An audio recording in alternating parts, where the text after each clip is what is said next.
Армысыздар, менің құрметті оқырмандарым. Сәуленің әңгімелері атты жаңадан ашылған қазақ каналын қолдаңыздар. Мен сіздерге қызықты оқиғалар желісімен аудио әңгімелер ұсынамын. Менің арнама жазылып, лайк басып, жақсы пікір қалдыруды ұмытпаңыздар. Жас қыздың обалына қалдым. Осы күнге дейін аса мән бермеген едім. Енді біліп, санымды соғып отырмын. Жасым 42-де, өзімнің жеке кәсібім бар. Үлкен үйім, қымбат 2 көлігім де бар.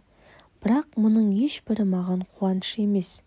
Әке-шеше тұңғышымын, ата-әжемнің еркесімін. 6 жас кіші қарындасым екеуміздің бетімізден қақпай қалағанымызды беріп, сұрағанымызды алдымызға қоятын. Әке-шешем жақсы қызметте еді, ата-әжем де құрметті азаматтар болатын. Өте тентек, ерке болып өстім. Барлығы менің дегеніммен болатын. Әкем менің заңгер болғанымды қалады. Жоғарғы оқу орнына түсіріп, тиын тебенін төлеп, тек қана оқы деп жағдайымды жасады. Оны тыңдаған мен жоқ. Жігіттермен қосылып қыздарға барамыз, сыра ішеміз, сабақтан қашамыз. Солай жүргенде үлкен қателік жасадым. 3-ші курсқа көшкен кезіміз. 1-ші курсқа түскен қыздарға көзіміз түсіп, жігіттермен сол қыздарға баратын болдық. Басында жаңа студенттерге көмектесеміз деп сылтауратып, кейін өзімізге қаратуды көздеп жүрдік. Айтып-айтпай не керек, сол кезде Шолпан деген қыз менен жүкті болып қалды. Шолпан оны маған бірден айтты. Мен қашқақтап жүрдім. Кейін оған менен аулақ жүрсін деп қатты сөйледім. Қыста емтихандарды тапсырып ауылға кеттік. Ол кезде Шолпанның іші көріне бастады. Ол мені сүйді, мені күтті, қосыламыз деп үміттенсе керек. Жаңа жыл мерекесінің ертесінде біздің үйге Шолпан мен оның әпкесі келді. Ол кезде атам өмірден өткен, әжем мен ата-анам оларды тыңдады. Әпкесі сіңіліміздің басын ауыртып, балаңыз осындай күйге түсіріпті. Бұл әлі жас, небәрі 17 жаста. Не үйленесің, не сотқа береміз деп қатты айтты. Оған біздің де тарап келіспеді. 90-шы жылдардың басы ауылдағы жігіттердің барлығы теріс жолға түсіп кеткен. Әкем соны ескеріп, Қалекеңнің баласы сотталыпты деген сөз керек емес.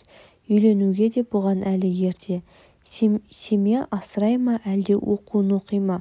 Мына ақшаны алып, мына жақтан кет бол, деп жауап айтты. Әкемнің сөзін анам да, әжем де қолдады. Мен болсам, жастық жігермен кінәмді де мойындамадым.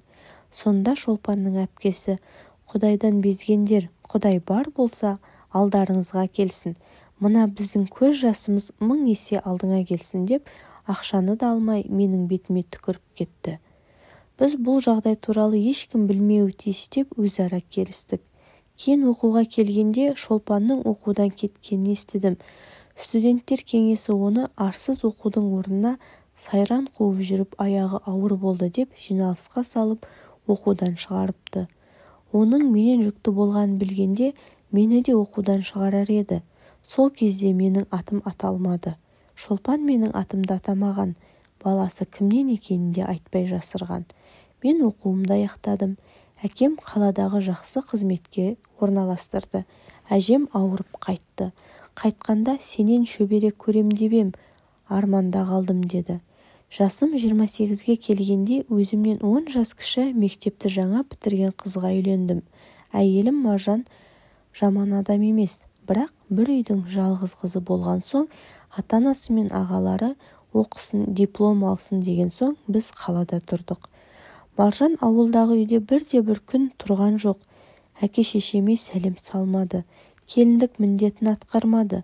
Үлкендер біле тұра көңілдері толмаса да біздің өмірге араласпады.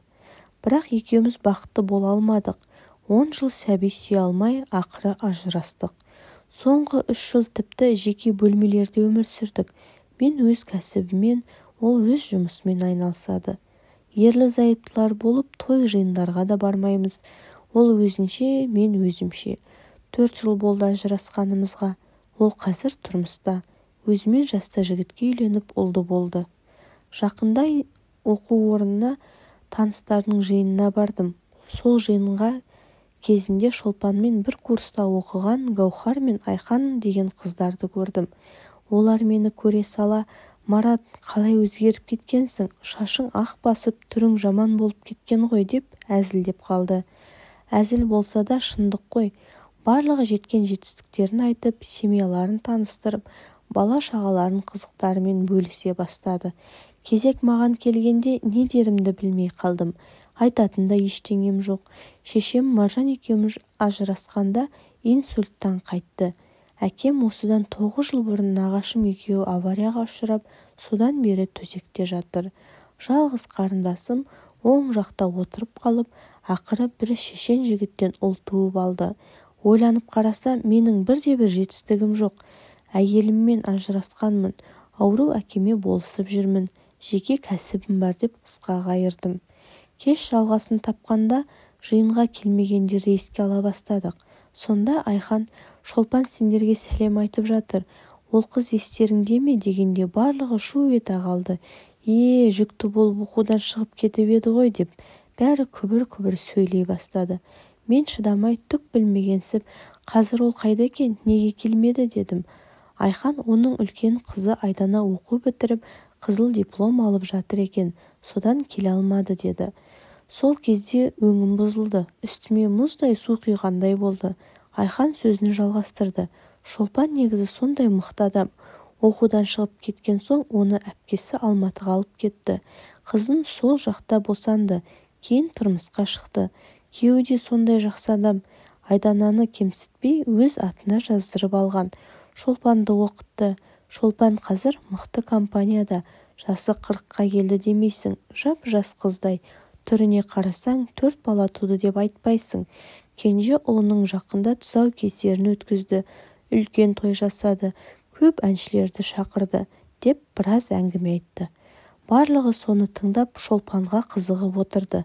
Айханның сөзін Гаухар жалғастырды. Шолпанды сол кезде қарабет қылған жігіт не істеп жүр екен, баласының барын біле ме екен? Шолпан бірде қызым басқа әкесі бар екенінен де хабардар. Білген кезде мені іздемегенді мен де іздемеймін. Менің әкем бір ғана адам, ол менің папам Асқар. Басқа одан артық ешкім жоқ. Ал менің бұл өмірге келтірген анау кісі аман болсын. Ол кісіге ризамын. Бірақ мені уақытында мойындамағанын кешіре алмаймын, есіме де алмаймын. Тірі болса аман болсын, өлі болса иманды болсын деді. Содан кейін Асқар екеуміз оның жүрегін ауыртпай, бұл тақырыпты бір жола жауып тастадық. Мен қызымды қолдаймын деді. Негізі оның позициясы дұрыс. Қыздың масқарасын шығаратын кім еді ол соншама деді. Сол кезде мен әкеме дәрі беру керек, жақсы отырыңдар деп кете бардым. Әрине, ол сылтау ғана. Әкем ауылдағы үйде, мен қалада. Көлігіме отырып айдап барамын. Жол бойы небір ойлар келді, өлгім де келді. Алматыға кетіп Шолпанға жолыққым да келді. Жол бойы жасым тоқтамай жыладым. Ата, әжем, шешем қайтқанда бұлай жыламағанмын. Өз-өзіме ашуландым. Қызымның бар екеніне қуандым. Сол кезден міне бір апта өтті. Қызымның бар екеніне мәз болып жүрмін. Көргім келеді, кездескім келеді. Бірақ олардың алдына баруға ұяттымын. Барғанда не деймін? Әттең, фамилиясын да білмеймін. Әйтпесе жастар қазір интернетте жүр ғой, сол жақтан тауып алар едім.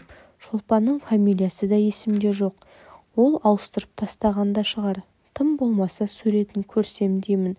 Жас кезде мансап деп, ойын деп біраз батпаққа кіргенім үшін бүгін жазықтымын. Шолпанның әпкесі айтқан көз жас келді алдыма. Осы хатым арқылы қызымнан, Шолпаннан кешірім сұрағым келеді. Қызым, сенің амандығыңды тілеймін.